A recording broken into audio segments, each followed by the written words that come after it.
আসসালামু আলাইকুম সুপ্রিয় শিক্ষার্থীরা, আমরা এখন দেখব প্রোপিন থেকে কিভাবে প্রোপানল প্রস্তুত করা যায়। চলুন জেনে নিই। প্রথমত আমরা দেখি প্রোপিনের সংকেতটা কীরকম হয়। দেখুন, প্রোপিনের সংকেত কিন্তু 3 কার্বন বিশিষ্ট অ্যালকিন গ্রুপের সদস্য। তো এটাকে আমরা লিখতে পারি এইভাবে যে এটা কিন্তু হলো একটা প্রোপিনের সংকেত।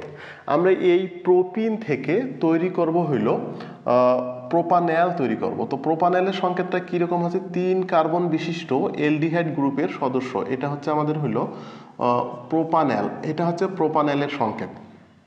আমরা এই প্রোপিন থেকে আমরা প্রোপানল প্রস্তুত করব। তো চলুন জেনে নিই। দেখুন, প্রথমত প্রোপিনকে আমরা আগে অ্যালকোহলে পরিণত করব।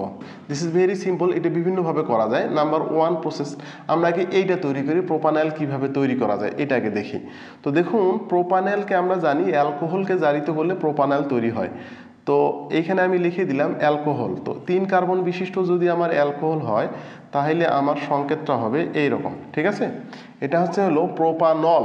আর প্রোপানলকে জারিত করলে, প্রোপানলকে যদি আমি জারিত করি কিসের মাধ্যমে, পটাশিয়াম ডাইক্রোমেট এবং সালফিউরিক অ্যাসিড দ্বারা বিক্রিয়া করলে জার্মান অক্সিজেন তৈরি হবে। এই জার্মান অক্সিজেন দ্বারা প্রোপানলকে জারিত করলে আমাদের এখানে যেটা তৈরি হবে সেটা অ্যালডিহাইড তৈরি হবে 3 কার্বন বিশিষ্ট।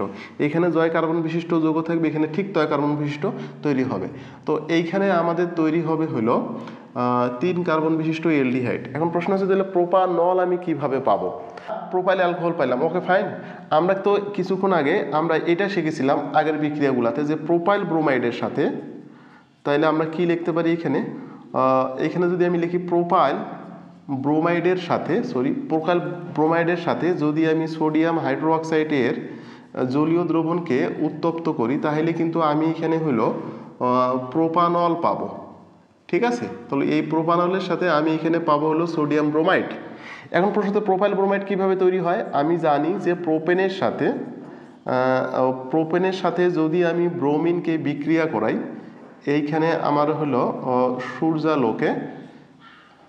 সূর্যালোকে যদি বিক্রিয়া করাই, এখানে আমাদের যেটা তৈরি হবে সেটা হলো প্রোপাইল ব্রোমাইড তৈরি হবে, ঠিক আছে? পাশাপাশি যেটা তৈরি হবে হাইড্রোজেন ব্রোমাইড। এখন তাহলে আমি প্রোপেন কিভাবে পাবো? আচ্ছা, আমরা যখন অ্যালকেনের রাসায়নিক ধর্ম পড়েছিলাম তখন কিন্তু আমরা এই বিক্রিয়াটা শিখেছিলাম যে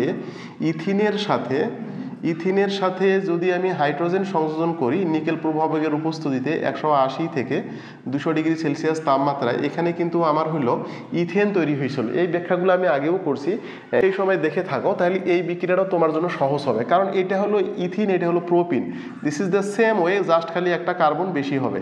তাহলে এইটার সাথে যদি আমি হাইড্রোজেনকে সংযোজন করি একই নিকেল প্রভাবকের উপস্থিতিতে 180 থেকে 200 ডিগ্রি সেলসিয়াস তাপমাত্রায়, এখানে যেটা তৈরি হবে সেইটা হলো প্রোপেন তৈরি হবে।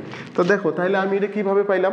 একটা জিনিস তুমি খেয়াল করো, সেটা হচ্ছে ইথিনকে আমি আগে প্রোপেনে কনভার্ট করলাম, আর প্রোপেন থেকে ব্রোমিনের সাথে বিক্রিয়া করে কি প্রোপাইল ব্রোমাইডে কনভার্ট করলাম, ঠিক আছে?